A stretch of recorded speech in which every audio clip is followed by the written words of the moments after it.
भद्रं कर्णेभिः शृणुयाम देवा भद्रं पश्येमाक्षभिर्यजत्राः स्थिरैरङ्गैस्तुष्ट्वागुंसस्तनूभिः यशेमदेवहितैर्यदायुः स्वस्ति न इन्द्रो वृद्धश्रवाः स्वस्ति नः पूषा विश्ववेदाः स्वस्ति नस्तार्क्ष्यो अरिष्टनेमिः स्वस्ति नो बृहस्पतिर्दधातु ॐ शान्ति शान्ति शान्तिः हरिः ॐ तत्सत्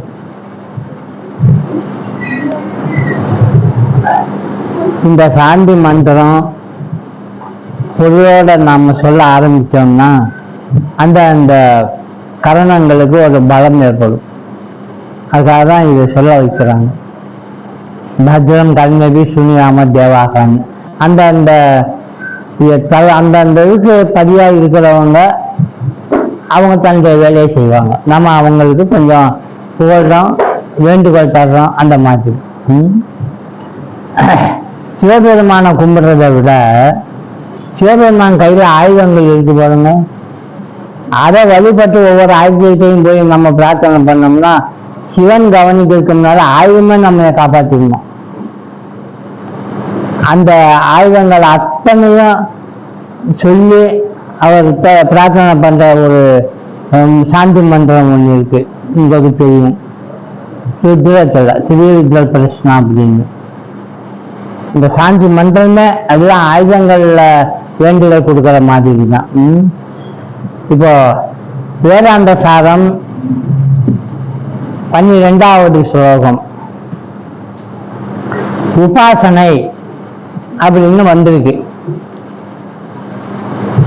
உபாசனானி உபாசனைகள்னா சகுண பிரம்ம விஷயமானச வியாபார ரூபாணி.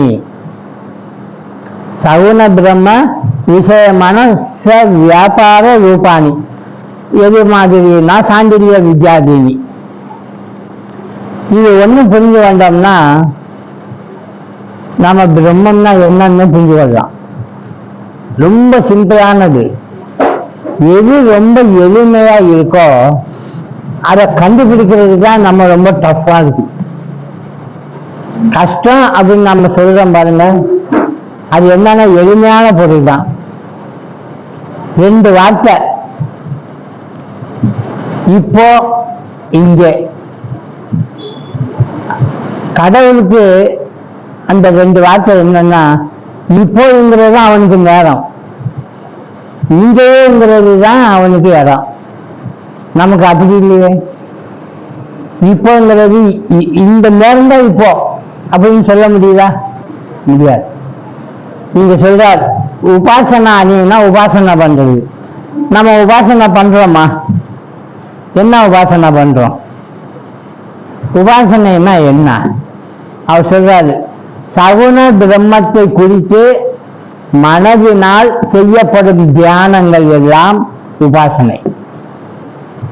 எந்த விஷயத்தை குறித்து? சகுண பிரம்மத்தை குறித்து. அப்படின்னா நமக்கு புரியணும், சகுண பிரம்மத்தை குறித்து உபாசனை பண்றதுன்னு என்ன? எது சகுண பிரம்மம்? உங்களுக்கு ஏதாவது ஒன்று தெரியுமா? எது சகுண பிரம்மம்? உபாசனை பண்றதுக்கு நீங்க எடுத்துக்கொள்ற பொருள் ஒரு உருவ வழிபாடு. அதை எப்படி தேர்ந்தெடுப்பீங்க? நீங்க எந்த உருவ வழிபாடை தேர்ந்தெடுப்பீங்க? அதுதான் மெயின்.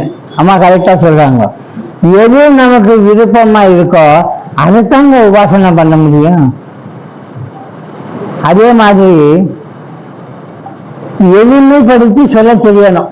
இந்த உபாசனை எங்க ஆரம்பிக்க சொல்றாருன்னா பெருசுல இருந்து ஆரம்பிக்க சொல்றாரு. பிரம்மம் பெருசா சிறுசா? ரொம்ப பெருசா? உண்மையாவா? பெருசான்னா பையன் நமக்கு தெரியல, பிரம்மத்தை தவிர எல்லாம் தெரியுது. பிரம்மன் தான் தெரியல. பெருசா இருந்தா அதான முதல்ல தெரியணும். அப்போ பிரம்மம் பெருசு இல்லை, அது சிறுசா இருக்கு. சிறுசா இருக்கக்கூடிய ஒரு பொருளை உபாசனை பண்ணணும். இப்போ பிரம்மத்தை உபாசனை பண்ணணும், அது ரொம்ப நுண்ணியமா இருக்கு. அனோரணியான் மகத்தோ மகியான், நாம நினைக்கிற பெருசா காட்டிலும் ரொம்ப பெருசா இருக்கிறதுனால தெரியலையா. அனோரணியான் அப்படின்னா அணு எவ்வளவு சிறுசோ அதை விட சிறுசா, அதனாலதான் அதை கண்டுபிடிக்க முடியலையா. இப்ப நம்முடைய பழக்கத்துல கலாச்சாரத்துல ஒரு விஷயம் வச்சிருக்காங்க, உபாசனை எப்படி பண்ணணும் அப்படின்னா பெருசுல இருந்து ஆரம்பிச்சு கொஞ்சம் கொஞ்சமா சின்னதா உபாசனை பண்ணி கடைசி எங்க வந்து முடிக்கணும், உபாசனை நிர்குண பிரம்மத்தை வந்து முடிக்கணும் இல்லையா. உபாசனைன்னா இங்க என்ன சொல்றாரு, சகுண பிரம்மத்தை குறித்து மனதினால் செய்யப்படும் தியானம். சகுண பிரம்மம் பெருசானது, கண்ணுக்கு தெரியக்கூடியது, அது வந்து தொடங்க அது எங்க கொண்டு போய் முடியும்னா கடைசியில் நிர்குண பிரம்மத்தை கொண்டு போய் முடிக்கணும். ஏன்னா தியானம் என்றாலே என்ன பொருள், எண்ணுதல் அப்படின்னு பொருள். இப்ப நம்ம கலாச்சாரத்துல இந்த பண்பை கொண்டு வந்து வச்சிருக்காங்க. எங்க வச்சிருக்காங்க, எப்படி வச்சிருக்காங்க சொல்லுங்க, யாருக்காவது தெரியுமா? நம்முடைய கலாச்சாரத்துல என்ன, இந்த நித்திய நைமித்திக கர்மம் எல்லாம் படிக்கிறோமே, அந்த நித்திய நைமித்திக கர்மத்துல சில ரிச்சுவல்ஸ் இருக்கு, சடங்குகள் இருக்கு. பூணூல் போடுறதா இருந்தா சும்மா தமான ஒரு பூணூல் வாங்கி இந்தாந்து போடுறது இல்லை, என்னென்னமோ சொல்லி அதை அப்படி திருப்பி இப்படி திருப்பி கையில வச்சு காயத்ரி மந்திரம் சொல்லி அப்படிலாம் சொல்லி சூரியனை பார்த்து அழுது போடுறது பூணூலை போடுறான். கல்யாணம் பண்றது அப்படிதான், மாப்பிள்ளை வா இந்த தாலி கட்டு அப்படிலாம் சொல்றது இல்லை. என்ன சடங்கு பண்றோம் பாருங்க, எல்லா சடங்கும் பண்ணி தாலி கட்டுறதுக்கு முன்னாடி என்னென்னத்தையோ பார்க்க சொல்றாங்க. என்ன பார்க்க சொல்றாங்க, எப்படி பார்க்கறது திடீர்னு எதையோ மிதிச்சுல பாக்குறாங்க. அது ஏன் உரல மிதிக்க கூடாதா, அண்ணிய மிதிச்சு அருந்ததி பார்த்து அப்புறம் மேல விஷயம் தெரிய புரிஞ்சிச்சா அப்படின்னு சொல்லிட்டு கல்யாணம் பண்ண வைக்கிறான், தாலி கட்ட வைக்கிறான். இந்த கலாச்சாரம் என்ன எப்படி இங்க புகுந்தது, எதை பார்க்க வைக்கிறாங்க அவங்க, அருந்ததி. சாதாரணமா அந்த அருந்ததி நட்சத்திரத்தை நம்மளால பார்க்க முடியுமா, எது எங்க இருக்கு அப்படின்னா நிறைய நட்சத்திரம் இருக்கு, எந்த நட்சத்திரத்தை சொல்றீங்க அப்படின்னு கேட்பான். நீங்க எதை சொல்லுவீங்க, முதல்ல அவனுக்கு முதல்ல தெரியறத சொல்லணும். எது தெரியுது பெருசா, சூரியனா?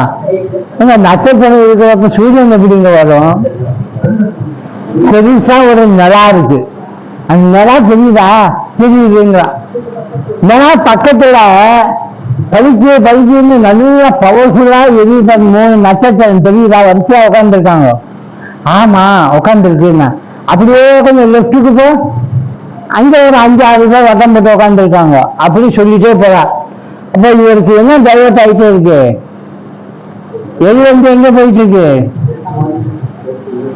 நிலாவை விட்டு அந்த 3 நட்சத்திரம் ஜொலிக்கிறதை விட்டு அப்படியே போய் கடைசி நுணுக்கம் வந்தா மினுக்குன்னு மெல்ல ஒண்ணு தனியா நின்று தெரியுதா தெரியுதா, ஆமா தெரியுது, அதுக்கு பேர் தான் அருந்ததி. அப்ப கண்டுபிடிச்சிட்டேங்களா. இந்த பக்குவம் வர வைக்கிறதுக்கு தான் பெருசு வந்து சிரிச்சுக்கு வர்ற.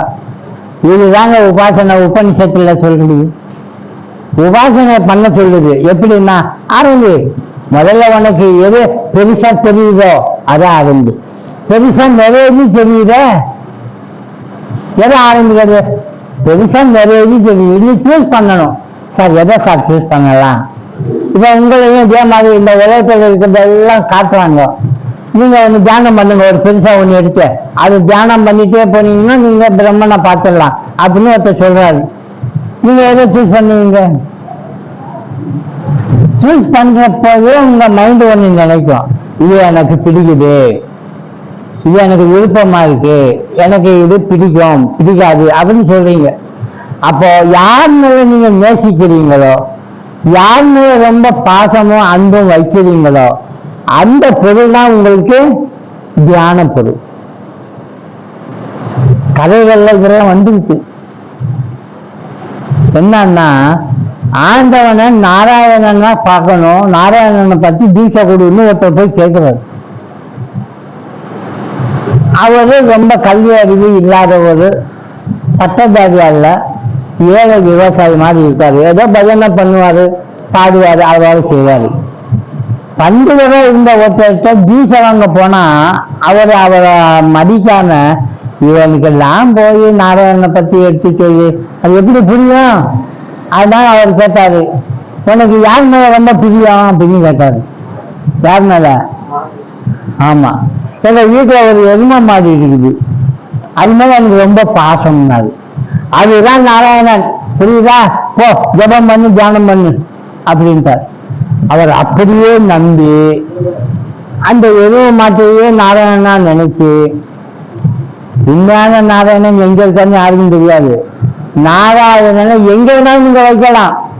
இப்ப இவர் வச்சிருக்கிற எருமை மாடு மேல நாம நாராயணன் எங்க வச்சு கும்பிட்டு இருக்கோம்? ஏதோ ஒரு சின்ன கல், அது ஒண்ணு உருவமும் கண்ணும் காதும் மூக்கும் இருக்காது. சாலகிராம் சொல்லி ஒண்ணு எடுத்து அங்க வச்சிருக்கோம். இது என்னன்னா நாராயணன்போம். நாராயணன் கை காணும், கால் காணும், ஆனாலும் அது நாராயணன் சொல்லி கும்பிட்டான். அப்ப எதை வைக்கிறாங்க பார்த்தீங்களா? இதுதான் சொல்றோம், எங்க வேணாலும் வைக்கலாம். சகுன பிரம்மம் இது. இப்ப எருமை மாடி என்னன்னு கேட்டா சகுன பிரம்மம். சகுன பிரம்மத்துல ஆரம்பிக்கிறார். தியானம் பண்ணாரு, உபாசனை பண்ணாரு, அவருக்கு உண்மையிலே எருமை மாடாவே நாராயணன் தோணினார். இவ எல்லாருக்கும் காட்டணும்னு நாராயணன் நினைச்சார். அதாவது குருவாயூர்ல சப்பரத்துல நாராயண கிருஷ்ணாவை ஏற்று வெளியில கொண்டு வர்றாங்க கிரிவலம் வர்றதுக்கு. ஆமா, அந்த வாசல் இருக்குல்ல, வாசலுக்கு இந்த பக்கம் சப்பரம் வரமாட்டேங்குது, எங்க இடிக்குது. எல்லாரும் எங்க இருக்குது பாருயா, அப்படி இல்லையா இப்படின்னா இவர் கை கட்டி நின்று பார்த்துட்டு இருக்காரு நாராயணன். எல்லாரும் நாராயணனா சங்கு சக்கரதாரியா பாக்குறாங்க. இவர் நாராயணன் அங்க இருக்கிற சப்பரத்துல எருமை மாடா பாக்குறாங்க. கடைசியா சொன்னார், ஏங்க இவ்வளவு கஷ்டப்படுறீங்க? அந்த எருமை மாடு கொண்டு பாருங்க, அங்க இருக்குது, கொஞ்சம் தாக்கிட்டு இருந்தா வந்துடும்னா. சாமியை போய் எருமை மாடு கொம்புங்கிறாரு அப்படின்னு நினைச்சு எல்லாரும் ஆச்சரியப்பட்டா, சரி என் சொன்ன மாதிரி செய்வோம்ட்டு கொஞ்சம் இப்படி இருந்து எடுத்தா வந்துருது. எப்படி அவங்க எருமை மாடுன்னு சொன்னா, கொம்புன்னு சொன்னா, பகவான் எருமை மாடு சொன்னேன், அவர் தான் நாராயணன். அப்பதான் உண்மை புரிஞ்சுது. அந்த பட்டது வந்தாது, அப்பா என்ன மன்னிச்சுக்கோ அப்படின்னு. நாராயண பற்றி இதெல்லாம் கதை அல்ல. உபாசனை செய்கின்ற பொழுது நமக்கு இஷ்டப்பட்டவங்க மேல ஆரம்பித்து அது கொஞ்சம் கொஞ்சமா எலிமினேஷன் பண்ணி கொஞ்சம் கொஞ்சமா நுணுக்கமா போகணும். நம்ம எவ்வளவு நுணுக்கம் வந்தோம், இப்போ இன்னும் நம்ம அப்படிதான் பண்ணிட்டு இருக்கிறோம். இன்னும் நாம ஸ்தோத்திரம் பண்ணிட்டு இருக்கிறோம், சரசநாமம் பார்த்துட்டு இருக்கிறோம், பாட்டு பாடுறோம், பஜகோவிந்தம் சொல்றோம், எல்லாம் செய்யறோம். பஜகோவிந்தமே சொல்லிட்டே இருந்தாலும் அவர் வருவார், ஸ்ரீகிருஷ்ணரே வருவார், வந்து சொல்லுவார், ஏப்பா சும்மா நான் வந்து உக்காந்து எவ்வளவு நேரம் ஆச்சு, அதை விட்டுட்டு ஏன்கிட்ட வர மாட்டேங்கிறேன். பக்கத்துல வந்து உக்காந்து இருப்பாரு, அவர்கிட்ட பார்க்க இல்லையா கொஞ்சம் பஜகோவிந்த முடிச்சுட்டு வாரு அப்படின்ட்டு நம்ம போக மாட்டோம். ஏன்னா சம்பிரதாயம். அதாவது இங்க என்ன சொல்ல வந்தாரு, மனதை உபாசிக்கும் வஸ்து இடம். இந்த மனசு இப்ப உபாசிக்கல, அந்த வஸ்து ஏதோ ஒரு பொருள்னு வைங்க, செலுத்த வல்ல எண்ண வடிவத்தை உடையது ஆகும். அப்ப நம்முடைய எண்ணத்தை அந்த வஸ்துவில செலுத்துறோம், அதுதான் உபாசிக்கும் வஸ்து. இப்ப நாம அப்படிதான் ஒரு உபாசனை பண்ணிட்டே இருக்கோம். நாம என்ன உபாசனை பண்ணிட்டு அது பெர்மனண்ட் ஆக்கி வச்சிருக்கோம் தெரியுமா? நம்மைய நாம் யாருன்னு கண்டுக்காம ஐ ஆம் சோ அண்ட் சோ அப்படின்னு உபாசனை பண்ணிட்டு அதே மாதிரி இருக்கும். ஹூ ஆர் யூன்னு கேட்டா சங்கராச்சாரியார் மாதிரி சொல்ல மாட்டோம். அவர் என்ன சொல்லுவாரு? சிவோகம்னு சொல்லுவார். நாம என்ன சொல்லுவோம்? சன்னா சோன்னு சொல்லுவோம். அப்ப பாருங்க வித்தியாசம். நம்ம எப்படி நம்முடைய உபாசனையில மாற்றிக்கொண்டு இதுதான் அப்படின்னு நம்ம வஸ்துவில போய் இன்னும் அந்த ஐடியை மாற்ற முடியாம இருக்கும். அதைத்தான் இங்க சொல்றாரு. எனவேதான் ஒரு வஸ்துவின் உண்மையான சொரூப அறிவை ஏற்படுத்தும் ஞானத்தை விட வேறுபட்டதாக இது இருக்கு. ஒரு வஸ்துவினுடைய உண்மையான ஞானம் எதுவோ அது நமக்கு தெரியணும், அதை மாற்றி நாம உபாசிக்கிறோம். அதனாலதான் அதனுடைய ஞானம் தான் வரும். அதனால ஒரு பழமொழி சொல்லி வச்சா, நீ உபாசிக்கிறது ஏதாவது ஒரு வஸ்துவை எடுத்து உங்க எண்ணத்தை அங்க செலுத்தினா, எண்ணம் தான் அந்த எண்ணத்தை அங்க செலுத்தினா நீங்க என்னவா மாறுவீங்க? அதுக்கு ஒரு பழமொழி சொன்னாங்க, ஏற்று பாவனை பாவிக்கிறீங்க. தியானம்னா என்ன? பாவிக்கிறீங்க. எந்த பொருளை நீங்க தேர்ந்தெடுத்தீங்களோ உபாசனைக்கு, அந்த பொருளை நீங்க பாவிக்கிறீங்க. என்னவான்னா அதுதான் நான் அப்படின்னு பாவிக்கிறீங்க. அதனாலதான் சொல்ற, எந்த பொருளை நீ எடுத்து பாவிக்கிறீ அந்த பொருளாவே நீ மாறுவ. அப்ப எந்த பொருளை எடுக்கலாம்? சகுனமா நிர்குணமா? நிர்குணம் எடுக்கணும். திடீர்னு உக்காந்து ஐயா கொஞ்சம் நிமிந்து உட்காருங்க, ஐயா நிர்குண பிரம்மத்தை தியானம் பண்ணுவோம் அப்படின்னு கண்ணை மூடிட்டு தியானம் பண்ணுவோம். நமக்கு என்ன தியானம் வரும்? நிர்குணம்னா என்ன சாமி ஒன்றும் தெரியல அப்படின்னு தான் தெரியும். அதனாலதான் இங்க சொல்றாரு, நிர்குணத்தை தியானம் பண்ண முடியாத இந்த மனசை பக்குவப்படுத்துறதுக்கு இதுக்கு முன்னால சொன்னாங்கல்ல கர்மங்கள், அந்த கர்மத்தை பயன்படுத்துறார். கர்மம் என்ன செய்யும், எப்படி பக்குவப்படுத்தி இந்த நிர்குண பிரம்மத்தை கொண்டு போகும்னு சொல்றார். உபாசனை செய்வதற்கு ஏற்ற விஷயமாக எதை வேண்டுமானாலும் தேர்ந்தெடுத்துக் கொள்ளலாம். இதுதான் உண்மை. நீங்க எதை தேர்ந்தெடுக்கிறீங்கன்னு பாருங்க. எதைனாலும் தேர்ந்தெடுத்துக் கொள்ளலாம். ஆனா நாமெல்லாம் யார்? ஆன்மீக நாட்டம் கொண்டவர்கள். ஆன்மீக நாட்டம் கொண்ட சாதகர்கள் தேர்ந்து எடுத்துக்கொள்ள வேண்டிய விஷயங்களை சாஸ்திரம் தெளிவாக நமக்கு காட்டி தருது.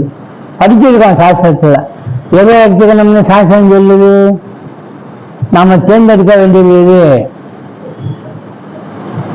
பட்டினி சொல்லணும், பிரம்மன் தானே, அதுதான் நம்ம தேர்ந்தெடுக்க வேண்டியது. அந்த உண்மையான ஆன்மா, பரமான்மா, அதுதான் தேர்ந்தெடுக்கணும். பிரம்ம ஞானத்தால் மோட்சத்தை பெற விரும்புபவர்கள் கூட ஆரம்ப கட்டங்களில் வேதங்கள் அங்கீகரிக்கும் ஆதித்ய நாமம், பலம், மனம் போன்றவற்றையோ, யோக சாஸ்திரம் அங்கீகரிக்கும் நாராயணன் போன்ற விக்கிரகங்களையோ தியான பொருளாக வைத்துக் கொண்டு உபாசனையை பயில வேண்டும். திடீர்னு நம்மால நிர்குணம் போக முடியாது. அதனால உபாசனையை எடுத்துக்கொள்ளுங்க, இந்த பொருளை எடுத்துக்கொள்ளுங்கன்னு சாஸ்திரம் சொல்லுது. அப்படி சொல்லப்பட்டது எது? வேதங்கள் சொன்னது, சாஸ்திரங்கள் சொன்னது, ஏகப்பட்டது சொல்லுது. நிறைய சொல்லிச்சு இந்து மதத்துல. வேத மாற்றுக்காரங்களுக்கு ரொம்ப சலுகை ஜாஸ்தி. ஒரே ஒரு விஷயம் தான் சொல்லு. நமக்கு தான் நிறைய. உங்க மாட்டில் எத்தனை சாமிங்க இருக்கு? ஏகப்பட்ட சாமி. எந்த சாமியை நீங்க கும்பிடுவீங்க? ஒரு தடவை இந்த சாமியை கும்பிடுவோம், ஒரு தடவை அந்த சாமியை கும்பிடுவோம். அப்படி கும்பிட்டா உங்களுக்கு எப்படி வரணும்? உங்களுக்கு ஒரே ஒரு சாமி தான். ஏசுன்னா ஏசு, அல்லான்னா அல்லா. தரமாட்டேன்னா முடிஞ்சு போச்சு, யார்ட்டையும் போக முடியாது. தரமாட்டோம், அவ்வளவுதான். அப்படி நாம அப்படியே கிருஷ்ணர்கிட்ட போவோம், தரமாட்டேன் அட போறா அப்படின்னு ராமர்கிட்ட போவோம். ராமரின் தல்லைன்னா முருகன் கிட்ட போவோம், சிவன்கிட்ட போவோம். தல்லைன்னா முருகன், உங்க அப்பா தரல மீது ஆப்பான்னு கேட்போம். நமக்கு எக்கச்சக்கமா இருக்கு. அப்படின்னா விருப்பம் உள்ள அந்த சகுன பிரம்மத்தினுடைய வடிவத்தை சொல்றேன். இந்த வடிவத்தை தியானம் பண்றதுக்கு எக்கச்சக்கமா வச்சிருக்காங்க. இதைத்தான் எடுத்துக்கோ. அது வேதம் அங்கீகரிக்கணும். வேதம் அங்கீகரித்தது எத்தனைன்னு பாருங்க. சன்மத ஸ்தாபனம் பண்ணார். சூரியன் ஒண்ணு, சாத்தம் ஒண்ணு, தானாதிபத்தியம் ஒண்ணு, வைஷ்ணவம் ஒண்ணு, சைவம் ஒண்ணு. இது ஒவ்வொன்றா வருது பாருங்க. எல்லாம் ஒவ்வொன்றுமே ஒவ்வொரு சாமி இருக்கா? எல்லா சாமியும் இந்த சாமிக்கு பிறகுதான் இந்த சாமி இன்னும் யாராவது சொல்றாங்களா? என்ன சொல்றாங்க? விஷ்ணு புராணம் எடுத்துக்கோங்க. விஷ்ணுவா யாரு தெரியுமா? முழு முதல் பொருள் இருப்பான் அப்படிம்பார். சைவத்துக்கு போனா அங்க என்ன சொல்லுவா? முழு முதல் பொருள் இருப்பான். கணபதி கிட்ட போனா காணாதிபத்தியத்தை முழு முதல் பொருள் இருப்பான். எல்லாத்துக்கும் முதல் கடவுள் எதுடான்னா முருகன் தான். என்னங்கடா எல்லாருமே முழு முதல்னு சொல்றீங்க, யார் தான் முன்னால இருக்காங்க அப்படின்னா எல்லாம் தான் முன்னாடி இருக்கோம். ஏன் இங்க என்ன பொருள் அப்படின்னா சகுன பிரம்மம் என்பது பிரம்மனுக்கு அடுத்து உள்ளது. எல்லாருமே இதுதான் பெரிய ரூபம். இதை வழிபட்டுட்டே போனோம்னா இது இந்த கருத்துல நீங்க நுழைஞ்சீங்கன்னா நீங்க பிரம்மன்ட்ட நுழைவீங்க. இதான் சொல்ல வந்தார். இப்ப சொல்றாரு,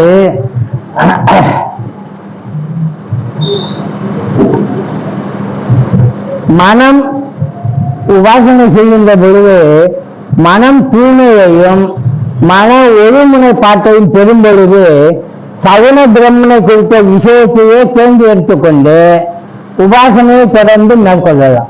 அப்ப எதுக்கையா என்பதெல்லாம் எடுக்கிறோம்னா மனம் தூய்மை அடைய. மனம் தூய்மை இல்லாம இருக்கிறனால புலப்பட மாட்டேங்குது, பிடிபட மாட்டேங்குது. எவ்வளவு சிரவணம் பண்ணாலும் புரிய மாட்டேங்குதுன்னா காரணம் ஒண்ணுதான், மனசுல தூய்மை இல்லை அப்படின்னு சொல்ல வராது. காலம் செல்ல செல்ல இந்த உபாசனையானது எங்க கொண்டு போவோம்? நிர்குண பிரம்மத்தின் மீது நிதித்தியாசனம் செய்வதற்கு உறுதுணையாக மாறும். ஆக இப்ப கேட்டது சிரவணம், உபாசனைங்கிறது மனநம். இந்த மனநத்தை போக போக அப்படியே செஞ்சுட்டே வந்தீங்கன்னா நிதித்தியாசனத்துக்கு கொண்டு போகும். நிதித்தியாசனம்னா என்ன பொருள்? அந்த பொருளா மாறுறதுக்கு பேரு நிதித்தியாசனம். நான் ஒரு கதை சொல்லியிருக்கேன், ஞாபகம் தான். எந்த பொருளை நிக்கிறோமோ, எந்த பொருளை மனசுல வச்சுட்டு நிக்கிறோமோ அந்த பொருளுடைய குணம் ஒழுகும் நமக்கு வந்துடும். பிரம்மன் பரமாத்மா அதனுடைய குணம் நமக்கு தெரியும். அந்த குணத்தை நினைச்சு நீங்க உபாசனை பண்ணுவீங்கன்னா நீங்க என்னவா மாறுவீங்க? அந்த குணமா மாறிக்கிறீங்க. அது எப்படிங்க அந்த குணமா மாற முடியும்? அதனாலதான் சொல்றாரு, பிரம்மனா மாறணும்னா முதல்ல அவர் எப்படி இருப்பாருன்னு நமக்கு சொல்லணும். ஆண்டவனா மாறணும்னா ஆண்டவன் எப்படிப்பட்டவன்னு நமக்கு சொல்லணும். ஆண்டவன் எப்படிப்பட்டவர்? நைனம் சிந்தந்தி சஸ்திராணி நைனம் தகத்தி பாவக்கக. என்ன பொருள்? அவனை அந்த பிரம்மனை கத்தியால வெட்ட முடியாது, தண்ணியால பிரிக்க முடியாது, நெருப்பால எரிக்க முடியாது. அப்படி அந்த மாதிரி ஒரு பொருள் என்னவா இருக்கும் அப்படின்னு பார்த்தா இந்த பொருளுக்கு அப்பால அது இருக்கும். அந்த மாதிரி நம்ம தியானம் பண்ணோம்னா உண்மையிலேயே நெருப்பு நம்ம ஒண்ணும் பண்ண செய்ய முடியும் நமக்கு. அந்த காலத்துல வைஷ்ணவர்கள்லாம் கதை கேட்போம். இப்ப நாமளும் கதை கேட்கிறோம். இது தப்பான கதை, ராஜா வந்தாரு திருடம் வந்தா அந்த மாதிரி கதை இல்லை. அது என்ன நல்லா குழந்தைங்க கேட்பாங்க. இது கருத்து ஊன்றிய கதை. அந்த காலத்திலையும் கேட்டாங்க ராமாயணத்தை. ஒரு மன்னன் வைஷ்ணவ பக்தர், யாருன்னு உங்களுக்கு தெரியும். கதை கேட்டாரு, பாகவதர் கதை சொல்லிட்டே வந்தார். கேட்டே வந்தவர் லட்சுமணன் ராமன் சீதை எல்லாம் காட்டுக்கு போனப்போ இலங்கையிலிருந்து ராவணன் சீதைய அபகரிச்சுட்டு போயிட்டார். அவர் ஊன்று கதை கேட்டுட்டு இருக்காரு. கடைசியில ஆஞ்சநேயர் போய் சீதையை கண்டுபிடிச்சு இந்த இடத்துல இருக்கான்னு தெரிஞ்சவன்னு சண்டைக்கு போறதுக்கு வானர படைகள் எல்லாம் திரட்டி ராமன் இலங்கைக்கு அந்த பக்கம் பாலத்தில் போறதுக்கு தயாராயிட்டார் அப்படின்னார். ஒன்னு அவர் மன்னரா இருக்கிறவர் அந்த வைஷ்ணவ பக்தர் முன்ன தளபதியை கூப்பிட்டார். தளபதி நம்ம படையை ரெடி பண்ண நாங்களும் போவோம். அச்சு அது எப்பவே நடந்தது இப்ப இல்லையா அப்படி எப்படி சொல்றது? அது உன்னிப்பா கணிச்சுட்டா.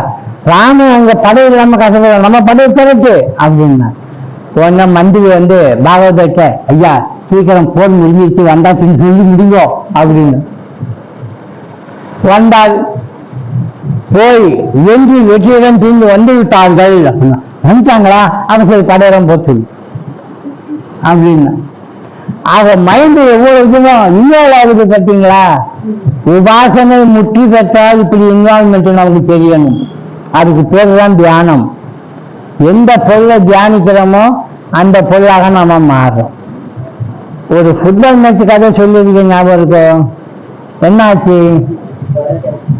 ஆமா ஃபுட்பால பார்த்துட்டே இருக்கிற அந்த பையன் எல்லாத்தையும் விட்டுட்டு ப்ளூ ஹவுஸையும் விட்டுட்டாரு ரெட் ஹவுஸையும் விட்டுட்டாரு ப்ளூ ஹவுஸ எல்லாத்தையும் விட்டுட்டாரு ரெட் ஹவுஸ்ல ஒரு பையன் தான் நல்லா விளையாண்டான் அவனை மட்டும் ஃபாலோ பண்ணிட்டு போறாரு மற்ற 10 பேரையும் விட்டுட்டான் அவன் என்ன அந்த பையன் மேல என்ன எனக்கு பாசமா இல்ல தம்பியா முகமா பார்த்துட்டு இருப்பான் அந்த மேட்ச் என்ன மேட்ச் ஃபுட்டு பால் ஆனா அவன் கண்ணு எங்க இருக்கு ஃபுட்டு மேலையும் பால் மேலையும் இருக்கு அவனுடைய பாரம் லாபமா போறப்போ பாக்குது பண்டை விரைக்கிறப்ப பாக்குது ஆஹா என்ன அருமைன்னு ஸோ பாலும் ஃபுட்டும் தான் அவனுக்கு தெரியுது இப்படியே பார்த்துட்டே இருந்தவன் கடைசி ஒரு இடத்துல 10-15 அடி நின்று ஓங்கி உரைச்சான் கோன்னு கத்துனாங்க பக்கத்துல இருக்கிறவன் கத்துனான் ஏன் சார் என்ன உரைக்கிறீங்க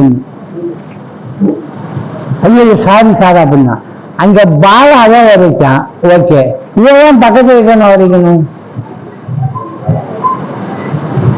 உரைச்சான் வேணும்னா இல்ல இங்க என்னவா ஆயிடுச்சு அந்த ஃபுட்பால் மேட்ச் விளையாடுற பால் உரைச்சது அவன் வேற யாரும் இல்லை எந்த பாலை உரைக்கிறேன்னு சொல்லி பக்கத்துல இருக்கிறவன் உரைச்சிருக்கான் இது ரொம்ப ஆர்வம் உள்ளவங்க சண்டை காட்சி பாக்குறப்ப எம்ஜிஆர் கட்சி வந்து கீழே இருந்துடும் இது எங்க இந்த கட்சியை தூக்கி போடுவான் தூக்கி போடணும் அது இன்வால்மெண்ட்டுங்க அதனால அது என்ன பைத்தியக்காரன் இல்லை தெரியாம செய்யல அறிவு இல்லாம இல்லை எல்லாம் அப்புறம் யோசிப்பா சரி நான் பண்ணி இப்படியா நான் இப்படி என்ன மறந்து இப்படி வந்துட்டணும் அப்படின்னு பார்த்துட்டே இருந்தா கேட்டுட்டே இருந்தா அதுலயே மைண்டு போச்சுன்னா அதுவாகவே மாறிடும் இது ஒரு விதமான சைக்காலஜியும் கூட மைண்டை அப்படி ட்ரைனிங் பண்ணி உண்மையாவே அப்படி ட்ரைனிங் பண்ணணும் இது இயல்பா போகுது அது இயல்பா போகக்கூடாது நம்ம தெரிஞ்சு போகணும் அதுதான் இங்க சொன்னார் உலகத்தின் உண்மை நிலையை தற்காலிகமாக ஏற்றுக்கொண்டு இப்ப இது சகுன பிரம்மம் டிவிஷன் இல்லையா டிவிஷன் நமக்கு உண்மையா பொய்யா பொய் தான் ஆனா என்ன சொன்னா தெரியுமா தற்காலிகமாக ஏற்றுக்கொண்டு பொய்ன்னு ஒதுக்காத ஏன்னா வேலையை நீ இங்க தானவா செய்யற இங்க வேலை செஞ்சுதான் நீ இங்க இருந்து வெளியே போகணும் எது பொய்யோ அந்த பொய்யை நம்பி வேலை செய்து பொய்யிலேருந்து விலகி வெளியே போயிடணும் அப்புறம் நம்ம வேலை சொல்லலாம் பொய்யை விட்டு வெளியேன்ட்டேன் அப்படின்னு சொல்லணும் உள்ளேயே உக்காந்து அடி வாங்கிட்டு வழிகளை சொல்ல முடியாது ஆன்மாவுக்கு உடம்பு கிடையாது வலி கிடையாது துக்கம் கிடையாது கஷ்டம் கிடையாதுன்னு சொல்லலாம் பிறகு நான் யார் நான் ஆன்மா சரி ஒருத்தன் அடிக்கிறான்னு வைங்க ஆன்மா அடி வாங்காதுல்ல அடித்தாலும் வலிக்காதுல்ல ஆனா இவனுக்கு வலிக்கும் அப்ப என்ன பண்றது ஆன்மான்னு சொல்ல முடியாது அப்படின்னு கூடாது அதைத்தான் இங்க சொல்ல வர பரம்பொருளை இந்த உலகத்தின் படைப்பு இருப்பு அழிவுகளின் மூல புருஷன் என்னும் நோக்கத்துடன் காணும் பொழுது அது சகுன பிரம்மம் இந்த உலகம் முழுவதும் பரம்பொருளுடைய தோட்டம் தான்ப்பா இது எப்படி நம்ம புரிஞ்சு கொள்ளலாம் நம்முடைய உதாரணத்தை புரிஞ்சு கொள்ளலாமோ எத்தனை ரூம் பண்ணலாம் ஒரு பெரிய ஹாலை ஏகப்பட்ட ரூம் பண்ணலாம் அத்தனை ரூம் பண்ண பிறகு ஹால் என்ன ஆயிடும் ஹால் முழுவதும் ரூம் ஆக்கியாச்சு இப்ப எது ஒண்ணு இருக்கு ரூம் தான் இருக்கு ஹால் எங்க போச்சு ஹால் தெரியுதா ஆனா தெரியுறது எது இதுதான் உலகம் திரிசம் பிரபஞ்சம் இது முழுவதும் நமக்கு தெரியுது. ஆனா இதை பார்க்கிறப்ப நமக்கு இதுக்கு பின்னணியில் இருக்கிற பிரம்மன் தெரியல. அப்ப சொல்றாரு, இங்க இருக்கக்கூடிய எல்லா அறைகளும் ஹால் தான். அதுதான் இங்க சொல்றாரு. மூலப்புருஷன் நோக்கத்தை பார்க்கின்ற பொழுது அது எல்லாமே சகுன பிரம்மம். ஒவ்வொரு ரூம் தான், இது எல்லாமே ஹால் தான். அதனால இந்த சகுன பிரம்மத்தை பிரித்து கொண்டு நீங்க உபாசனை பண்ணி கொண்டு ஆளுக்குள்ள போய் நோங்கிடும். தேற்றமே தேற்ற தெளிவே என் சிந்தனையில் ஊற்றாக நின்னால் அமுதே உடையானே. இதுதான் சொல்ற. தேற்று தெளிவே நிறைய பார்த்துருங்க. ஹாலுக்குள்ள ரூம் கட்டி நம்ம வாழ்றப்போ இது என்னது இவ்வளவுதான் நினைக்கக்கூடாது. நான் இருக்கிறதே எங்க? அவனுக்குள்ள நான் இருக்கேன், ஆண்டவனுக்குள்ள நான் இருக்கேங்கிறப்ப நம்ம இவ்வளவு பெரிய ஆள் பாருங்க. அதனாலதான் ஒருத்தர் சொல்றாரு, அவனுக்குள்ளேயே நாம தான் இருக்கோம். ஆனா ஒரு வகையில இவனுக்குள்ள அந்த ஹாலுடைய இடம் இருக்கு இல்லையா, அதை பற்றித்தாங்க அவன். எனக்குள்ள அவரே அவ்வளவு பெரிய ஆளு எனக்குள்ள இருக்காரு சொல்லலாம்ல. இது அவ்வளவா சொல்ற என்னன்னு தெரியுது அப்படின்னு சொல்லிட்டே வந்து கடைசியில எல்லாத்தையும் ஆட்சி படைக்கக்கூடிய அந்த இறைவன், அந்த பரம்பொருள் இடப்படத்துல பாதியும் அம்மாவுக்கு கொடுத்தான். 2 பேரும் ஆயிடுச்சு. அதனால அந்த அம்மா பெருசுன்னு சொல்லலாம். ஆனா பக்தர்கள் இருக்காங்க பாருங்க, அவங்களுடைய மனசுக்குள்ள யாருக்கா? பகவான் இருக்காது. பக்தர்கள் உதயத்தில் ஒடுக்கம்னா. அதனால யாரெல்லாம் பெரியவங்கன்னா பக்தர்கள் தான் பெரியவங்க. அது எவ்வளவு வாஸ்தவம் பாருங்க. அவரையே நம்ம உள்ள அடங்கி வச்சுட்டோம்னா அவரை அடைப்பட்டு விட்டார். விஷ்ணுவை பற்றி கதை சொல்லணும், ஒரு புராணம் எழுதிட்டாங்க. என்ன பேரு? விஷ்ணுவை பற்றி புராணம் எழுதுனா அது விஷ்ணு புராணம். கணபதியை பற்றி புராணம் எழுதுனா கணபதி புராணம், விநாயகர் புராணம். முருகனை பற்றி புராணம் எழுதுனா ஸ்கந்த புராணம். சிவனை பற்றி புராணம் எழுதுனா சிவபுராணம். ஐயா, பக்தர்கள் ஆண்டவனை, ஒவ்வொரு பக்தர்களும் ஆண்டவரை நினைச்சு ஆண்டவனா மாறினாங்க. அவங்க கதையெல்லாம் ஒருத்தர் எழுதுவார். எல்லா பக்தர்களுடைய கதையெல்லாம் எழுதுவார். என்ன கதை, என்ன புராணம்னு போடலாம்? இதுக்கு மட்டும் பெரிய புராணம்னு போட்டேன். ஆக பகவானுடைய புராணத்துக்கே பெரிய புராணம் தெரிய மாட்டேங்கிறாங்க. பக்தர்களுடைய புராணமும் பெரிய புராணம் தான். அப்ப எப்படி இருக்கு பாருங்க. ஆக என்ன சொல்றாருன்னா, பக்தர்கள் தான் உண்மையிலேயே அந்த பக்குவத்துக்கு வரக்கூடியவங்க. அதை இங்க சொல்றாரு. அதனால இந்த சகுன பிரம்மன்றது வேற எதுவும் இல்லை, நிர்குண பிரம்மம் தான். அதை அடைவதற்கு இது நமக்கு என்ன பண்ணுதுன்னா, என்னை வச்சுக்கொண்டு கொஞ்சம் கொஞ்சமா என்னை தியானம் பண்ணி பெருசுல இருந்து கொஞ்சமா சின்னதுக்கு போய் கடைசியில இங்க வா அப்படின்னு காட்டார். உபாசனைக்கு உறுதுணையாக உள்ள பாடமுறைகளை உபனிஷதங்கள் விளக்குகின்றன. அதனால்தான் நிறைய சொல்றார். என்னன்னா, ஒரு சாஸ்திரம் இருக்கு, சர்வம் கழுவிதம் பிரம்ம. இது ஒரு உபனிஷதம். என்ன சொல்லுது? சர்வம் கழுவிதம் பிரம்ம. எந்த உபனிஷத்து இது? சாந்தோக்கிய உபனிஷத்துல சொல்றார், தத்துவமசி அப்படின்ற ஒரு வார்த்தை. இங்க சாந்திர வித்தைன்னு ஒண்ணு இருக்கு, அங்க இது சொல்லப்படுது. சர்வம்னா இங்கு இருக்கப்பட்ட எல்லா படைப்புகளும், இதம் கலிதம் உண்மையிலேயே பிரம்மம் அப்படின்னா. பிரம்மம் தவிர இங்க படைக்கப்பட்டது வேற எதுவுமே இல்லடா அப்படின்னா. என்ன சொல்றாரு? அங்க பார்க்கறது எதுவா இருந்தாலும் அது கயிறு தான்டா, அது பாம்பே கிடையாது.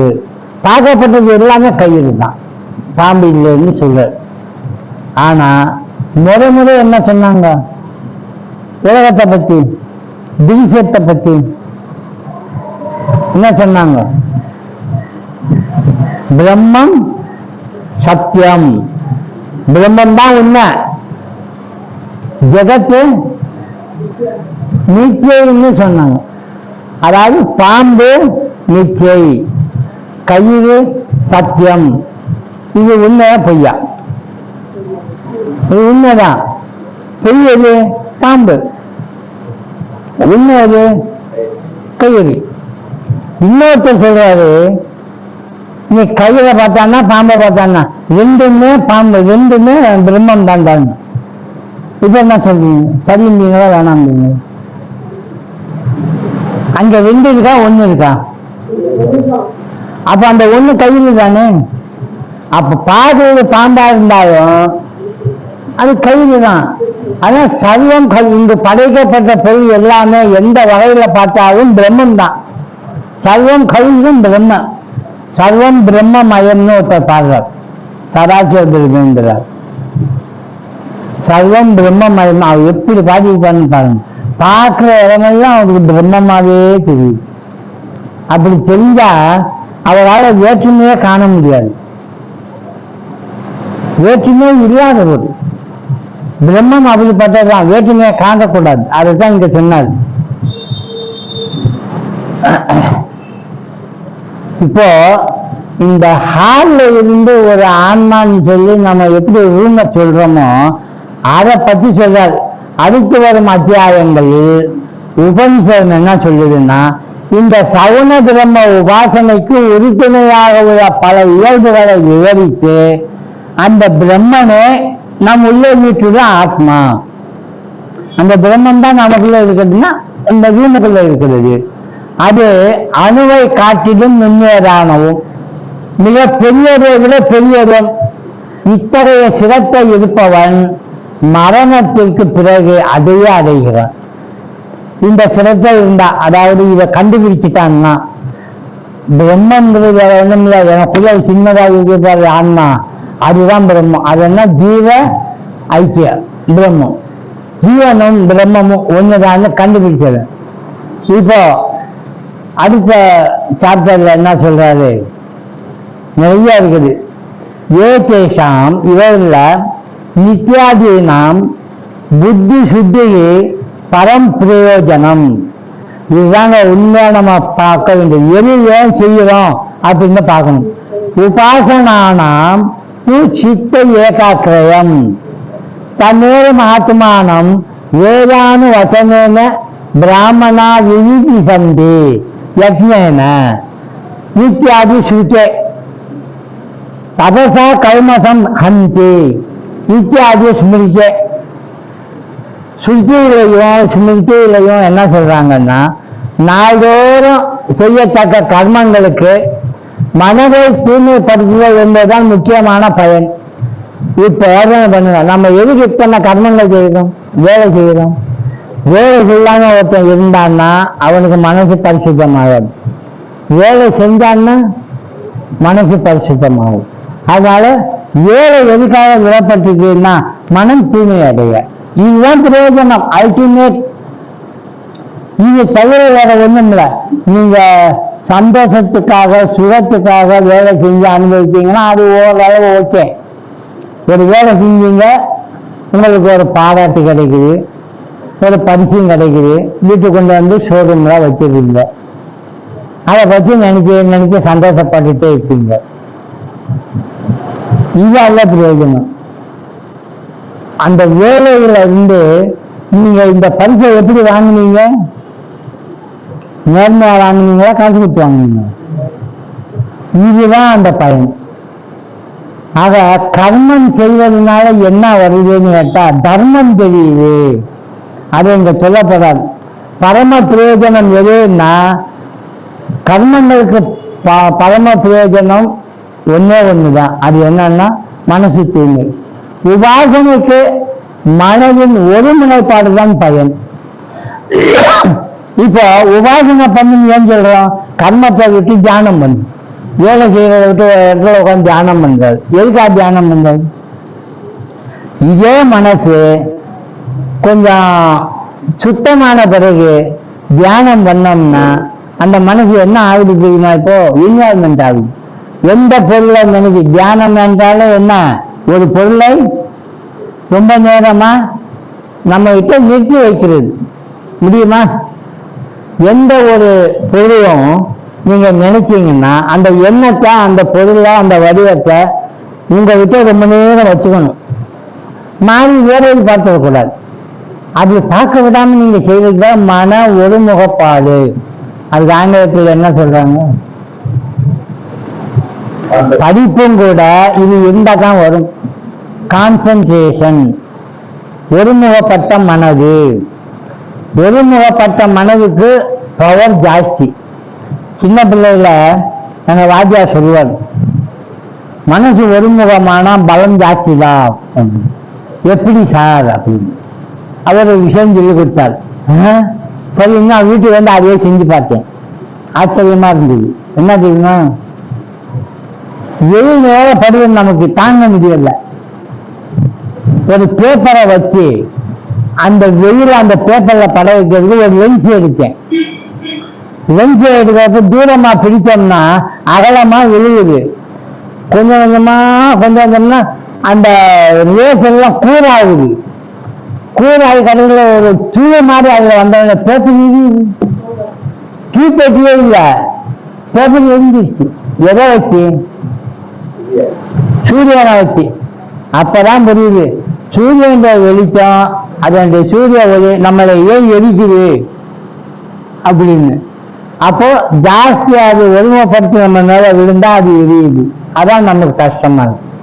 ஆக மனசு அதே மாதிரி ஒரு பொருள்ல ஒருமுகப்படுத்தப்பட்டதுன்னா அது எரியாது. அதோட ரகசியம் நமக்கு தெரிஞ்சு. அஸ்ட்ராலஜியில இதான் பார்க்கலாம். வானத்தை பார்த்து பார்த்து பார்த்து ஒருத்தன் பழகி கொஞ்ச நாள் பிடியா பார்த்தீங்கன்னா அந்த வானம் கடைசியில என்ன பண்ணுமா, தன்னுடைய மறைவான பொருளை விட்டுட்டு என்னே கவனிச்சான்னு சொல்லி அந்த ரகசியத்தை அவனுக்கு காட்டிடும். வெறுமனே ஜோதிடம் சொன்னா ஜோதிடம் வராது. அதுக்குள்ள நெருங்கி பார்த்தீங்கன்னா இன்வால்மெண்ட் ஆனா வரும். அதைத்தான் இங்க சொன்னார். ஒருமுனைப்பாடுதான் பயன். இதை சொல்றாரு. நாள்தோறும் செய்யத்தக்க கர்மங்களை முறையாக செய்வதால் என்ன ஆகுதுன்னா தர்மம் என்னும் நல்ல பேரு நமக்கு தெரியுது. புரியுதா? கர்மம் செய்ய செய்ய ஒரு வேலை செஞ்சீங்க, ஒரு நல்ல செய்தி நடக்குது. இன்னொரு வேலை செஞ்சீங்க, பல பேர் திட்டாங்க. நீங்க இப்ப எதை செய்வீங்க? முதல்ல திட்டத்தை செய்வீங்களா, பாராட்டுறதை செய்வீங்களா? அதான் பள்ளிக்கூடத்துல ஒருத்தன் ஒரு நல்ல வேலை செஞ்சுட்டான்னா அவனை கூப்பிட்டு பிள்ளையோட நிக்க வச்சு, இந்த பையன் இன்னைக்கு என்ன பண்ணான்னு தெரியுமா அப்படின்னு முதுகு தட்டி கொடுத்து இப்படிதான் பண்ணான் அப்படின்னு மற்றவனுக்கு என்ன தோணும், சே எவ்வளவு பாராட்டி கிடைக்கும், நானும் இதே மாதிரி பண்ணும் அப்படின்னு நினைப்பான். என்ன பண்ணா அவன்? எதுக்கு பாராட்டுறாங்க? பள்ளிக்கூடத்துல லேட்டா வந்தார். ராஜார் கேட்டார், ஏண்டா பள்ளிக்கூடத்தில் லேட்டா? நேரம் ஆச்சு சார். நீங்க 2 அடி போட்டார். போய் மண்டிகால் போட்டுட்டார். மண்டிகாலும் போட்டான். கொஞ்ச நேரம் கழிச்சு இது அனுமதிச்சிட்டாரு, போயிட்டாரு. சாயங்காலத்துக்குள்ள அந்த ராஜாவுக்கு ஒரு விஷயம் தெரிஞ்சுது. ஒரு அம்மா ஒரு பையனை கூட்டிட்டு வந்து அந்த பையன் பேரை சொல்லு, அவன் எங்க சார்னு கேட்டான். இந்த இதுதான். என்னம்மா அப்படின்னா, அந்த பையன் மட்டும் வந்து என்னை காப்பாற்றலைன்னா என் பையனுக்கு ஒன்றுமா ஆயிருக்குங்க. அவன் தாங்க விழுந்த பையனை எடுத்து போய் ஆஸ்பத்திரியில் சேர்த்து விட்டு என்னென்னமோ பண்ணி அது நல்லா ஆக்கி என்கிட்ட விட்டுட்டு அப்புறம் ஸ்கூலுக்கு போனான். 1/2 மணி நேரம் லேட்டு. என்ன வேலை செஞ்சிருக்கோம்? ஸ்கூல் போயிருந்தா போயிருக்கலாம், அவனுக்கு லேட் ஆகுதுப்பா அப்படின்னு போயிருக்கலாம். ஆனா போகல, இந்த வேலை செஞ்சிருப்பான். இந்த கர்மம் அவனுக்கு தர்மத்தை காட்டிச்சு. என்ன தர்மம் காட்டு? துன்பப்படுறவனுக்கு துணை போகணும், கஷ்டப்படுறவனுக்கு காப்பாற்றணும், நல்லதை செய்யணும். நமக்கு என்னன்னு போனோம்னா அது கெட்ட காரியம். அது பார்த்துட்டு சும்மா போயிட்டான் பாருங்க. ஒரு சாமி போகுது ரோட்ல, பயங்கர கூட்டம். ஒரு இத்தனை பேர் போகணும்னு அவசியம் இல்லை. எதுக்கு இத்தனை பேர் போறாங்க? என்ன காரணம்? அதான் வீட்டுல போய் உட்காந்து போனோம், 4 பேர் போனா போதுன்னு போயிருக்கலாம். ஆனா கேட்க மாட்டாங்க, கூட்டமா போவாங்க. காரணம் என்னன்னா அவன் செஞ்ச வேலை இது. அதுக்குள்ள போயிட்டாரு, இன்னும் கொஞ்சம் காலம் இருந்துக்கலாம், இப்படிதான் பேசுவான். இன்னும் ஒரு சாவு போகுது, 10 பேரும் பின்னால போறோம், மற்றவங்க வேடிக்கை பார்த்துட்டு இருக்கான். யாரு ஏன்னா போயிட்டானா, ரொம்ப காலத்துக்கு முன்னாடியே போயிருக்கணும், என்னமோ லேட்டா போயிருக்கிறாரு. அவன் எங்க என்ன பண்ண போறான் அப்படின்னா என்ன அர்த்தம்? அவன் என்ன செஞ்சிருக்கான்? ஆகாதவே செஞ்சிருக்கான். அதனால அவனை அப்படி பேசுறாங்க. ஆக கர்மத்துல இருந்து நமக்கு ஒரு விஷயம் தெரியுது, ஒரு தர்மம் தெரியுதுங்கிறார். கர்மம் செய்வதால், அது முறையாக கர்மம் செய்வதால் நல்ல பேரு தோன்றுகிறது. நல்ல பேரு பாபத்தை அழிக்கிறது. நம்ம சொன்னோம்ல பிராயசித்த கர்மம், அதான் நமக்கு ஏற்கனவே இருக்கிற பாவங்கள் எல்லாம் இந்த மாதிரி கர்மங்கள் செய்வதனால பிராயசித்தமாகி அது அழிபடுது பாபங்கள். அதனால் வாழ்க்கை உண்மை இயல்பை குறித்து அறிவு ஏற்படுகிறது. அப்போ இந்த தர்மத்தின் மூலமா அந்த பாவம் போனதுனால மனசு சுத்தமாகும். பாவம் போக மனசு சுத்தமாகுது. அப்ப அவனுக்கு ஒரு அறிவு ஏற்படுது. என்ன அறிவு? வாழ்க்கையினுடைய இயல்பு. உண்மையான வாழ்க்கைன்னா என்ன, வாழ்க்கைன்னா என்ன, வாழ்க்கைன்னா என்னன்னு நீங்க உடனே தெரிஞ்சுக்கணுமா? யாரும் அண்டி கேட்கலாம், தத்துவம் படிக்க வேண்டிய அவசியமே இல்லை. ஒருத்தங்கிட்ட போய் வாழ்க்கைன்னா என்ன சொல்லிப்பா அப்படின்னா அவன் சூப்பரா சொல்லுவான். யாரு தெரியுமா? யாருன்னு இந்த இவங்க சூப்பரா காட்டுறாரு. யாருன்னு இப்படி காட்டுறது இல்லம்மா, பொய்யில்ல. ஒரு குடிகாரனை கூப்பிட்டு வந்து தள்ளாடிட்டு இருக்கிறப்போ போய் என்னடா வாழ்க்கைன்னா என்ன சொல்லு அப்படின்னா அவன் சொல்லுவான் பாருங்க. நாம கூட எந்த சாத்திலையும் படிச்சிருக்க மாட்டோம், எல்லாம் பொய்யும் தான். பொண்டாட்டி அது போகுது, எல்லாம் தப்பு, பிள்ளைகளை எல்லாம் கண்டுக்க மாட்டாங்க. வாழ்க்கை எவனும் சரியில்லை, வாழ்க்கையே சரியில்லை, என்னென்னுமே சொல்லுவான். அதுதான் பட்டினத்தா உண்மை அறிஞ்சு சொன்னாரு. உற்றாரை யான் வேண்டேன், ஊர் வேண்டேன், பேர் வேண்டேன், கற்றாரை யான் வேண்டேன், கற்பனையும் நிறைய சொல்லிட்டு போனார். அதே மாதிரி இன்னொன்னு சொன்னார், பெற்றவங்களும் சரி மற்றவங்களும் சரி அவங்க எல்லாம் காசு இருக்கிறப்ப வருவாங்க, காசு இல்லைன்னா ஓடி போயிடுவாங்க. இவன் சொல்லி தர்றாரு. இதெல்லாம் உண்மை புரியுது அவங்களுக்கு பட்டு. இவன் பலாமலே குடிச்சிட்டு சொல்றான் பாருங்க. அப்போ ஒவ்வொருத்தனுக்கும் உள்ளத்துல தெரியுது உண்மையான வாழ்க்கை இயல்பு என்னன்னு அவனுக்கு தெரியுது. அது நடைமுறைப்படுத்தினால் அவனுக்கு இன்னும் நல்லா தெரியும். அதனால என்ன ஆகும்? இந்த அறிவு வந்தா என்ன ஆகும்? வாழ்க்கை பாசம் எல்லாம் காட்டணும் தான், ஆனா அந்த பாசம் நிலவா நிற்காது, கொஞ்ச காலம் இருக்கும். இந்த பாசம் காட்டுற மாதிரி காட்டுவாங்க, நாளைக்கு அந்த பாசம் இல்லாம போயிடும். அதான் போய் அது சொல்றாங்க. புரந்தரதாசன் சொல்றாள், நம்ம எதை நிச்சயம் நினைக்கிறோம், எது சாஸ்வதம்னு நினைக்கிறோம், மனைவி மக்கள் குழந்தைகள் பாசம் இதெல்லாம் உண்மைன்னு நினைக்கிறோம், சொத்து சுகம்லாம் உண்மைன்னு நினைக்கிறோம். சத்தியோ சுத்தரு ஹிதரு ಎಂದು ಮದಿಯು ಕೆಟ್ಟು ಕೆಡಲಿ ಬೇಡ, ಗತಿಯು ತಪ್ಪಿ ಹೋಗುವಾಗ ಸತಿಯು ಸೂತರು ಬರುವರು. ಗದಿಯು ತಪ್ಪಿ ಹೋಗುವಾಗ கன்னடம் அவர் பாடினது பிறந்தது. கதி தப்பி போனான்னா காலமான பிறகு சதியு சுத்தரு பருவரும். சதின்னா மனைவி, சுத்தருன்னா மக்கள். சதியு சுத்தரு ஹிதரு உண்டோ, அவங்க தான் ஹிதம் பண்ணுவாங்க காப்பாற்றுவாங்கன்னு நினைச்சு மதி கெட்டு கடலி பேடா, மதி கெட்டு போயிடாத, அவங்க எல்லாம் வரமாட்டாங்க கடைசி காலத்துல. உண்மை புரிஞ்சுக்கணும். இந்த அறிவு எப்படி வருது? கர்மம் செய்வதால தர்மம் தெரிஞ்சு, தர்மம் தெரிஞ்சதுனால தர்மத்தினால பாவங்கள் ஒழிஞ்சு, பாவங்கள் ஒழிந்ததுனால மனசு பரிசுத்தப்பட்டு, பரிசுத்தப்பட்ட மனசுனால நமக்கு அந்த அறிவு ஏற்பட்டு, அப்புறம் என்ன ஏற்படுது? அந்த அறிவு வந்தவங்க அதனால் வைராக்கியமும், வைராக்கியத்தால் மோட்சம் அடைய வேண்டும் என்ற விருப்பமும் ஏற்படுகிறது. எப்படி வருது பாருங்க. அப்ப கர்மம் ஏன் செய்யணும் பாருங்க. இந்த வைராக்கியமோ இந்த விருப்பமோ முமுட்சுத்துவம்னு சொல்றோம்ல, அது வர்றதுக்கு இது தேவைப்படுது. அப்பொழுது மோட்சத்திற்கான உபாயத்தை தேடுகிறான். மோட்சத்தை அடைய விருப்பம் ஆனவன இது அடைவதற்கு என்ன பண்ணலாம் அப்படின்னு கேட்கறான். இது கேட்கறப்ப அவனுக்கு யாரு வேணும்? குரு வேணும். இங்க பாரு குரு அப்படின்னு தேடி போறான். அப்ப குரு கிட்ட போய் உக்காந்தவன குரு சொல்ற வார்த்தைதான் கேட்கிறான், உழைக்கிறான். அவர் என்னென்ன சொல்றாரு அத்தனை சரிங்கிறான். நஷ்டம் எது வந்தாலும் பரவாயில்லைங்கிறான். அதுதான் இங்க. அதனால் எல்லா கர்மங்கள் மற்றும் எல்லா சாதனங்களையும் விட்டொழிச்சு செய்ய வேண்டிய காரிய கர்மங்கள் எல்லாம் கூட விட்டுட்டு குரு வழிகாட்டுவார்னு சொன்ன உடனேயே மோட்சத்துக்கு சரின்னு போயிடுறான். இதைத்தானே கண்ணன் சொல்றாரு. என்ன சொல்றாரு கண்ணன்? எந்த கண்ணன்? ஸ்ரீகிருஷ்ணர். கண்ணன் பக்கத்து வீட்டு கண்ணன் எழுதக்கூடாது. ஸ்ரீகிருஷ்ணர் என்ன சொல்றாரு? ஐயா, நீ ஏன் கஷ்டப்பட்டு அந்த தர்மம் இந்த தர்மம் இந்த கடமை அந்த கடமை எல்லாம் செஞ்சுட்டு அவதிப்பட்டு கூட எல்லா கர்மமும் எல்லா தர்மத்தையும் விட்டு அப்புறம் அப்ப செய்ய வேண்டிய செய்யணும் பாவம் வராதா? வராது. நீ செய்ய வேண்டியது ஒண்ணுதான், கர்மம் இல்லை. நீ உண்மையை அடையணும்னு நினைச்சிட்ட கர்மத்தை செஞ்சுட்டே போய் வேஸ்ட் பண்ணாத. என்ன ஒருத்தனை மட்டும் என்ன யார? கிருஷ்ணன் பகவான்.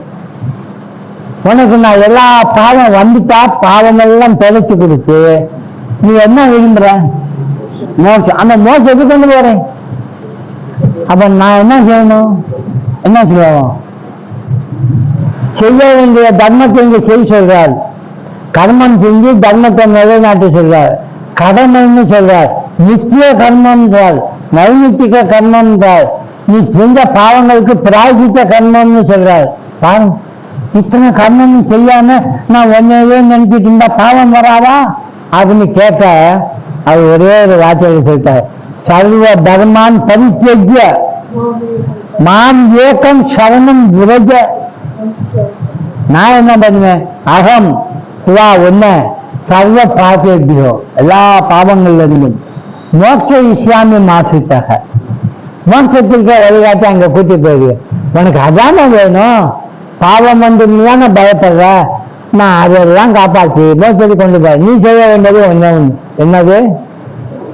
மாம் ஏக்கம் சரணம். அவர்கிட்ட சரணம் ஆயிடுச்சுன்னா நம்ம என்ன செஞ்சுட்டு இருப்போம்? பிளான் எல்லாம் பண்ணிட்டு இருப்போம்மா. ஒரு பிளானும் பண்ண மாட்டோம். நாளைக்கு இதெல்லாம் பண்ணிட்டு இங்க இப்படி பண்ணிட்டு அப்படிதான் பிளானும் பண்ண மாட்டோம். இப்படி செய்ய போறேன் அப்படின்னு சங்கல்பிக்கவும் மாட்டேன். அது ஒன்னே ஒண்ணு செய்வான். நீ என்ன சொல்றியோ அது அப்படியே நடக்குதும்பா. அது எதையோ சொல்லுவாரு, இவருக்கு ஒரு நஷ்டம் வரும் கஷ்டம் வரும். ஏயா ஒன்னவே நினைச்சிட்டு இருந்தேன், இப்படி கஷ்டம் கொடுக்குறியா சரியா அப்படின்னு கேட்க மாட்டேன். நல்லது கிடைக்கும், சுகம் கிடைக்கும், லாபம் கிடைக்கும். ஏயா இந்த லாபம் கொடுத்தன்னு கேட்க மாட்டோம். அப்புறம் என்ன நினைப்ப? அப்படி என்ன சொல்லுவ நீ அப்படின்னு கேட்டா எனக்கு என்ன தெரியும், நான் ஒரு சரண் அடைஞ்சாச்சு. நன்றியே செய்வாய் கேள் செய்வாய், நானும் அதற்கு நாயகமே. கேள்வி அவரே கேட்கிறாரு. நல்லதும் செய்வ பிள்ளையும் செய்வ, நான் பொறுப்பில்லாதுக்கு நீ தான் செஞ்ச, நான் அனுபவிக்கணும். எனக்கு தெரியாது என்னை எப்படி வைக்கணும்னு நினைக்கிறேன் அப்படி வைக்குவோம். அப்படி தன்னை முழுதும் அவற்றை ஒப்படைக்கிறதுக்கு பேருதான் சரணம். நிறைய பேர் சரணாகதினா என்னன்னு செய்யாம சரணம் அடைஞ்சாச்சு அப்படின்னு சொல்லி வார்த்தைக்கு வார்த்தை ஏதாவது ஒரு பஞ்சாயத்து பண்ணோம்னா நம்ம கையில என்ன இருக்கு எல்லாம் அவன் செயல் அப்படிம்போம். எப்ப சொல்லுவோம்?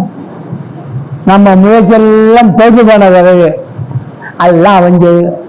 இவன் முயற்சி செஞ்சு அது வெற்றி அடைஞ்சிச்சுன்னா அவன் செஞ்சான்னு சொல்லுங்க. நாங்களும் செஞ்சேன், நாங்க எவ்வளவு கஷ்டப்பட்டு செஞ்சேன் தெரியுமா, நான் மட்டும் அங்க நின்று இதை செய்யலன்னு வைங்க யாரும் வச்சிருக்க மாட்டோம். அப்படிதான் செய்யும். ஆக ஒவ்வொரு முறையும் சரணாகதி அடைகிறதுக்கு இந்த வார்த்தை சொல்றார். அந்த விவாதத்தை தேடுகிறான். எல்லா கர்மங்களையும் விட்டொழித்து யோகத்தை மேற்கொள்கிறான். யோகம்னா இந்த மாதிரி சாதனைகளை எல்லாம் எடுக்கிறான்.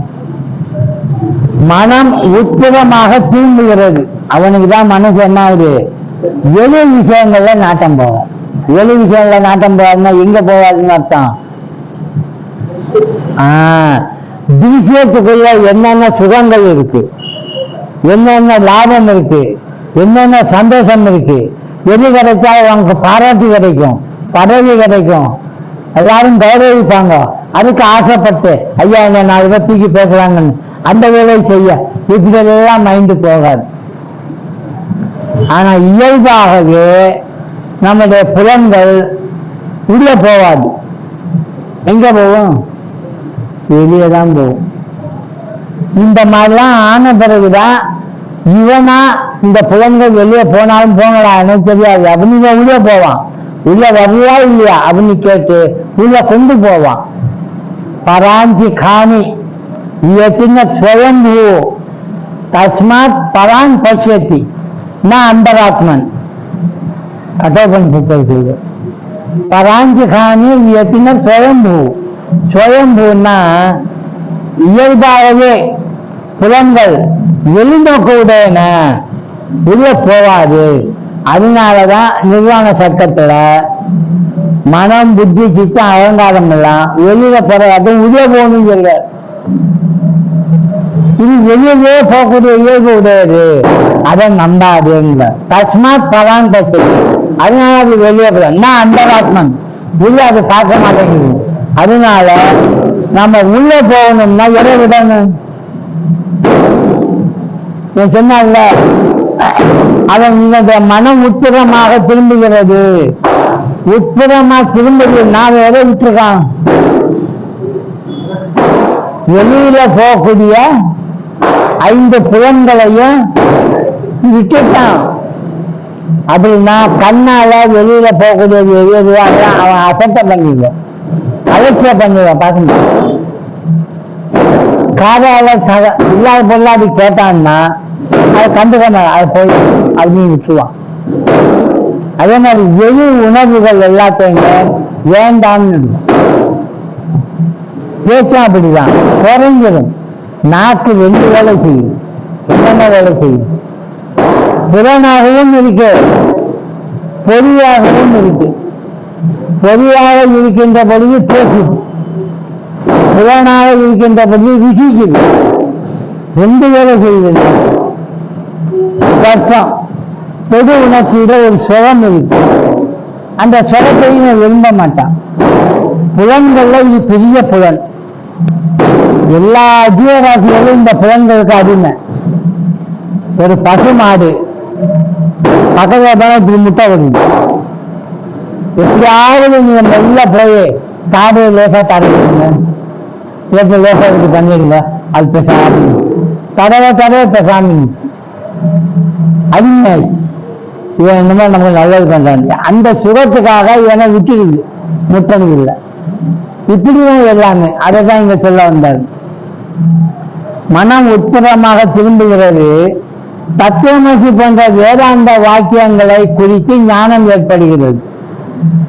வேதாந்த சார மாதிரி அதில் இருக்கக்கூடிய விஷயங்கள் படிக்க ஆரம்பிச்சு மகா வாக்கியங்கள் என்னென்ன சொல்லுதோ அதனுடைய பொருளை புரிந்து கொள்றதுக்கு தகுதி ஆகிறான். இப்பெல்லாம் நாம பயிற்சி செய்து புலன்களை வெளியே போகிறான் மனசு உட்புறமா நம்ம தீட்டிருந்தோம்னா, எதையாவது ஒரு தியானம் பண்ணா அதுலேயே நம்ம பாவம் ஆயிட்டோம்னா, தற்பாவம் ஆனோம்னா நமக்கு இந்த மகா வாக்கியத்தினுடைய அறிவும் நமக்கு வரும், புரிய ஆரம்பிச்சிடும். அதன் மூலம் அறியாமை அகன்று தன் ஆத்மாவின் மீது நிலை பெறுகிறான்.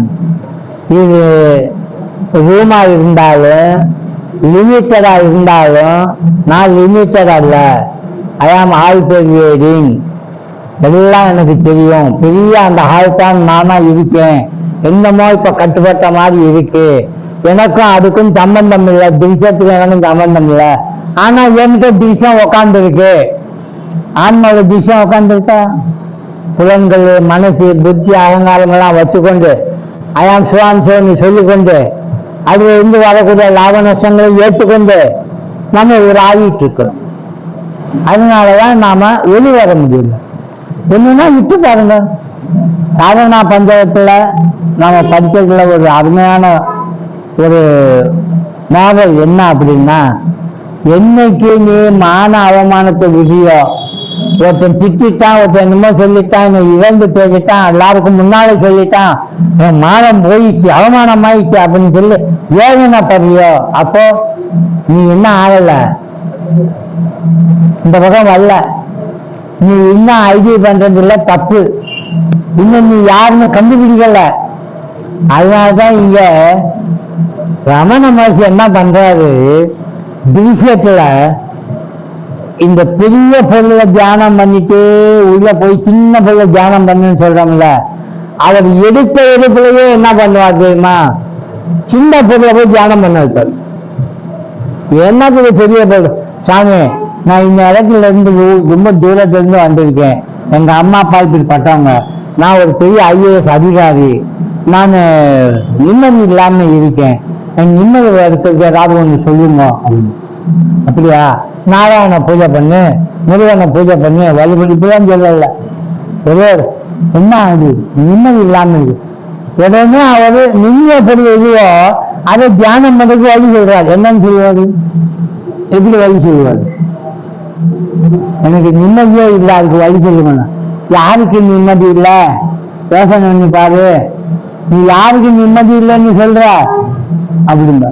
இவ என்ன செய்வான், எனக்கும்பா, எனக்குன்னா யாரு நீயே, நிம்மதி யாருக்கு இல்லைன்னு கேட்டு பாரு. எல்லாத்துக்கும் அப்படிதான். நான்ங்கிற அந்த இடம் தான் அந்த நிம்மதிய பொருள். அதை தொட வைக்கிறதுக்கு அவரை தீப்புவாரு. இந்த சகுன பிரம்ம வழிபாடு உபாசனை மாதிரி அதெல்லாம் கொண்டு போய் அப்புறம் வா அப்படி சொல்ற பழக்கமே ரமணனுடைய. நீங்க வேணா படிச்சு பாருங்க, ரமணனுடைய எல்லா ஒர்க்ஸும் படிச்சு பாருங்க. ஒவ்வொரு இடத்துலையும் ரமணனுடைய கீதை படிச்சோம்ல, எப்படி செலக்ட் பண்ணியிருக்கா பாருங்க பகவத்கீதையை.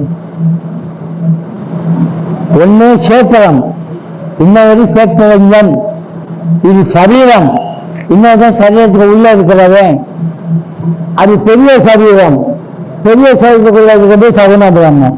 இது சின்ன சரீரம், சின்ன சரீரத்துக்குள்ள இருக்கிறது ஆன்மா. அந்த இருக்கிற சரீரமும் இந்த இருக்கிற சரீரமும் பேரளவு தான் பெரிய கிடைக்கும். அதுல நீ ஈஸ்வரன் சொல்ற, சகுன பிரம்மம்னு சொல்ற, இதெல்லாம் ஆன்மான்னு சொல்ற. சொல்ல போனா ரெண்டுமே ஒண்ணுதான். எப்படி கொண்டு போயிட்டா பாருங்க அந்த கீதாசாரத்தை. அதைத்தான் இங்க சொல்லப்படுறது. ஒவ்வொரு உபாசனைக்கும் தனிப்பட்ட பலனை இருந்தாலும் எல்லா உபாசனைகளுக்கும் பொதுவாக உள்ள மற்றும் முக்கியமாக உள்ள பலன் எதுன்னு கேட்டா பிரம்மனாலே இதுதான். அதனாலதான் சொல்றாரு, நாள்தோறும் செய்யும் கர்மங்கள் மனதை தூய்மைப்படுத்துகின்றன. தூய்மையான மனம் இருந்தால் மட்டுமே உபாசனை செய்ய இயலும்.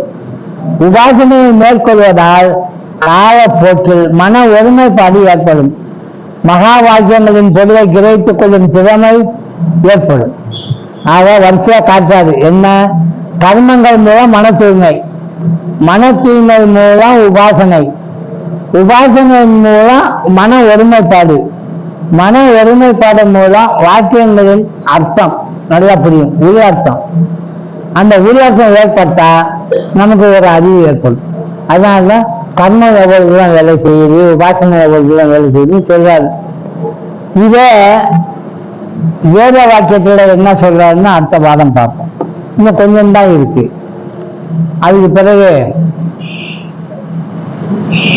நித்திய நைமித்திய கர்மம் 4 விதமான சாதனங்களை பற்றி சொல்லுவாரு.